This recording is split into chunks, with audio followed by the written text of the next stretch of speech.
بسم اللہ الرحمن الرحیم یا ایہا الذین آمنوا کتب علیکم الصیام کما کتب علی الذین من قبلکم لعلکم تتقون۔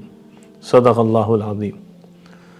قرآن کریم کی اس آیت میں اللہ تعالیٰ نے ایمان والوں سے خطاب کیا ہے اور اس میں یہ بات ارشاد فرمائی جس کا خلاصہ اور مفہوم یہ ہے کہ ایمان والو، تم پر بھی روزوں کو فرض کیا گیا جیسے تم سے پہلے لوگوں پر روزوں کو فرض کیا تھا تاکہ تم تقوی اختیار کرو۔ تقوی کیا ہے؟ تقوی گناہوں کو چھوڑنا ہے، نافرمانی کو چھوڑنا ہے، معصیت کو چھوڑنا ہے، سیئات کو چھوڑنا ہے، خطایا کو چھوڑنا ہے، ذنوب کو چھوڑنا ہے، اللہ کی ہر قسم کی نافرمانی کو چھوڑنا ہے۔ اللہ کو راضی کرنا یہ مطلوب ہے، اللہ کو ناراض نہ کیا جائے۔ ہر قسم کا گناہ چھوڑنا ہے۔ تقوی کا مقصد کیا ہے؟ تقوی کا مقصد بھی یہ ہے کہ آدمی گناہوں سے بچ جائے۔ دیکھیں، جو چیزیں حلال تھیں روزے سے پہلے وہ روزے میں بھی روک دی گئی کہ بھئی اب نہیں کھا سکتے۔ وہ چیزیں اپنی ذات سے حلال ہیں لیکن اس وقت روزے میں کھانا اب تمہارے لیے حرام ہے، ابھی نہیں کھا سکتے۔ کیوں؟ کیونکہ تقوی سکھانا ہے۔ تو ظاہری چیزیں چھڑوا دی، اسی طرح وہ چیزیں جو پہلے سے ہی حرام ہیں ان سب کو بھی چھوڑنا ضروری ہے۔ رسول اللہ صلی اللہ علیہ وسلم کا ارشاد ہے، کم من صائم لیس له من صیامہ الا الظمأ وکم من قائم لیس له من قیامہ الا السحر، کہ کتنے ایسے روزے دار ہیں جو بھوکا پیاسا رہتے ہیں لیکن ان کو روزے میں سوائے پیاس کے کچھ حاصل نہیں۔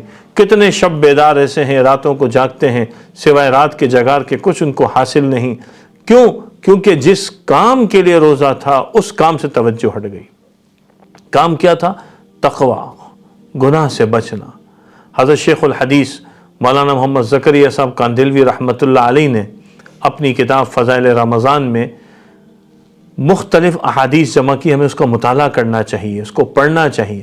ایک جگہ حضرت نے بہت اہم بات تحریر فرمائی ہے اور فرمائی ہے کہ رمضان کے اندر آدمی کو چاہیے کہ اپنی 7 چیزوں کی حفاظت کرے، کہ مشائخ فرماتے ہیں ان 7 کا بھی روزہ ہے۔ زبان کا بھی روزہ ہے، ناک کا بھی روزہ ہے، ہاتھ کا بھی روزہ ہے، کان کا بھی روزہ ہے، پیٹ کا بھی روزہ ہے، شرمگاہ کا بھی روزہ ہے اور دل کا بھی روزہ ہے۔ ان سب چیزوں کا روزہ ہے۔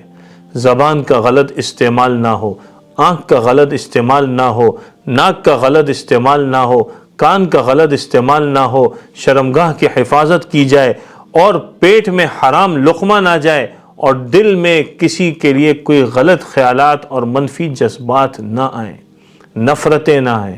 یہ پاک کرنے کا مہینہ ہے، پاکی مطلوب ہے، صفائی مطلوب ہے۔ اس وقت حال یہ ہے کہ ہم جس طرح گناہوں کی دلدل میں گر چکے ہیں تو اب یہ رمضان آ رہا ہے، ہمیں اس گناہ سے نکالنے کے لیے آ رہا ہے، اپنے آپ کو اس گناہ سے نکالنا ہے۔ اور حدیث میں آپ صلی اللہ علیہ وسلم نے ارشاد فرمایا کہ جب یہ روزہ آتا ہے تو آدمی اس روزے کے اندر شہوت سے اور خواہشات سے بچ جاتا ہے، اور یہ کس کے لیے؟ اللہ کے لیے بچتا ہے۔ یدع شہوتہ وطعامہ من اجلی، حدیث قدسی میں کہ آدمی اپنی شہوت کو، خواہشات کو میری وجہ سے چھوڑ دیتا ہے۔ تو اب یہ رمضان کا مہینہ یہ جو آ رہا ہے ابھی سے اس کی فکر کریں۔ دیکھیں، ہم حج پہ جاتے ہیں پہلے سے تیاری کرتے ہیں، عمرے پہ جاتے ہیں پہلے سے تیاری کرتے ہیں، اپنے کام پہ جاتے ہیں پہلے سے تیاری کرتے ہیں، اگر جاب پہ جانا ہے تو اس کے لیے تیاری کرتے ہیں، کہیں انٹرویو دینے جانا ہے تو اس کی ہم تیاری کرتے ہیں۔ تو یہ تو رمضان ہے، شہر رمضان ہے، یہ شہر، یہ مہینہ برکتوں کا مہینہ، رحمتوں کا مہینہ، عطاؤں کا مہینہ، مغفرت کا مہینہ، غمخواری کا مہینہ، آپس میں ایک دوسرے کے ساتھ ہمدردی کا مہینہ ہے۔ تو اس میں بھی ہم ان صفات کو اپنائیں، گناہ سے بچنے کو جو ہے وہ شروع کریں۔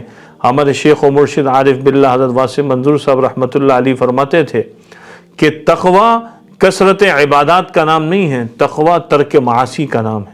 گناہ چھوڑ دو تو تم انشاءاللہ بہت اعلیٰ مقام پہ پہنچ جاؤ گے۔ تو فرائض کا اہتمام، واجبات اور سنن کا اہتمام کے ساتھ ساتھ ان گناہوں کو چھوڑنا، یہ استقبال رمضان کا تقاضا ہے۔ اللہ تعالی ہمیں اس پر عمل کی توفیق عطا فرمائے۔ سوشل میڈیا پر سب سے قدیم اور سب سے ریلائبل برانڈ درسقرآن.com